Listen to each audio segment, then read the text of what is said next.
नमस्कार। कल कुजीबना घाट में इसी जगह पे जो व्यक्ति नाव से गिर करके मर गया था उसकी लाश अब तक नहीं मिल पाई है, जबकि प्रशासन को बहुत पहले ही खबर दे दी गई थी। उस वक्त से मैं भी कॉल किया था कई मरतबा प्रशासन को, लेकिन अब 1 बज चुके हैं, अब तक अभी प्रशासन आई है, पूरा दिन गुजार करके आई है। इससे ये समझ में आता है कि प्रशासन अपनी लापरवाही या प्रशासन का सिस्टम कितना ढीला है। यहाँ बहुत सारे लोग जमा है, आप देख रहे हैं, बहुत सारी भीड़ है और बहुत लोग ऐसे हैं जो ये जानना चाहते हैं कि ये घटना कैसे हुई। तो मैं आपको सबको बता दूं, ये घटना पहले ये घटना आज की पहली घटना नहीं है। इससे पहले भी हज़ारों लोग इसी घाट में जान दे चुके हैं, क्योंकि इस पार से उस पार करना जोखिम भरा होता है। वो भी नाव रस्सी से खींचा जाता है और फिर उसमें गाड़ियों को चढ़ाना और ज़्यादा जोखिम हो जाता है। डंगरा पुल और झुआ पुल के बाद बीच में कोई ऐसा पुल नहीं है। एक बड़ी आबादी है जिसको इस पार से उस पार करना रहता है और वो यही वो मात्र सहारा रहता है। और डंगरा पुल के दक्षिण और झुआ पुल के उत्तर, ये दरमियानी बीच वाला हिस्सा में कई घाटें चलती है। हर एक घाट में यही प्रॉब्लम और यही समस्या है। हर एक घाट में साल भर में 2 या 4 मौतें होती रहती हैं। शादाब फैसल जो कल मरा, उसकी 2 कारण हैं। पहली कारण ये थी क्योंकि वो नाव के किनारे में था।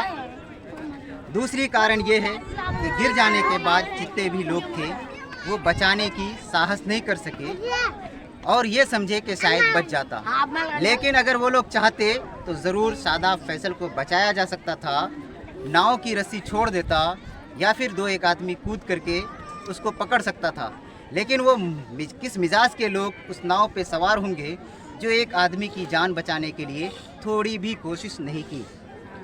सवाल ये है कि हम आज शादाब की जान गई है, कल और किसी की जान गई, इससे पहले हज़ारों लोगों की जान जा चुकी है। तो हम कब तक ये जान देते रहेंगे? कब तक इस तरह हम अपने लोगों को मारते रहेंगे?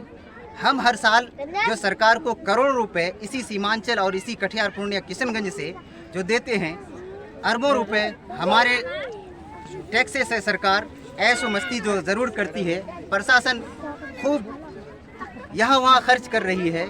यहाँ तक कि बिहार के नीतीश कुमार शीशा का पुल बनवाई है, ग्लास पुल। तो क्या ज़रूरी बुनियादी सुविधाओं को करना ज़रूरी था या शौक के लिए शीशा पुल निर्माण करना था?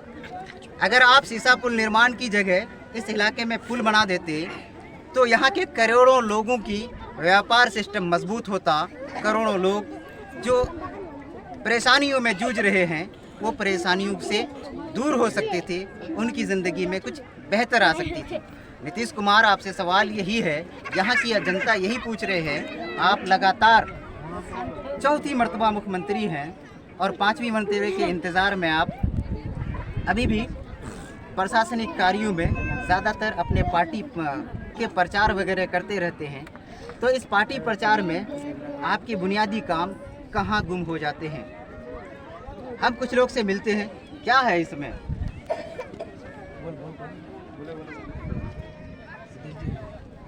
क्या लग रहा है? लग रहा है क्या, हम लोग तो आज तकरीबन मेरा 30 साल उम्र होने जा रहा है। 30 साल से क्या 20 साल से हम देख रहे हैं इस नदी को ऐसा ही। बहुत नेता आता है, बहुत तरह का बात कहता है। हम तो ये बोलेंगे, जो हमारा कदवा प्रखंड है, यहाँ पे जनता भोला है। इन लोगों का इस्तेमाल सब लोग करता है, पर ये लोग किसी का इस्तेमाल नहीं कर सकता। हमारी मांग पूरी पब्लिक का ये है, जो लड़का अभी मृत हुआ है उसको मुआवजा भरपूर मिले। इसलिए मिले कि लगभग कम से कम 15 से 20 लाख तक मिलना चाहिए, एकदम जरूरी।